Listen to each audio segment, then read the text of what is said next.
How to take a photo or selfie with a back tap on iPhone.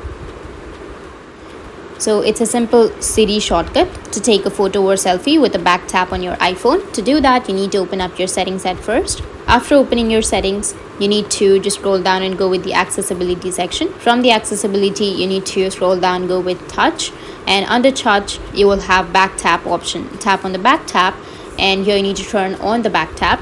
After turning it on, you need to go with the double tap section, and under double tap you need to go with a screenshot or a photo or selfie. So in our case, we want photo and selfie, right? So you just need simply scroll down and then find the photo or selfie option. So in my case, I don't have the option of photo or selfie. I may have an option of camera or front camera, but no option to take a selfie. But if you have say cheese or any other options like that, then you just need simply tap on it. After tapping on it, you can go back, you can open up your camera and double tap on the back, and it will take a photo or a selfie. So that's it, and if you have any questions, feel free to comment below. Thanks for watching.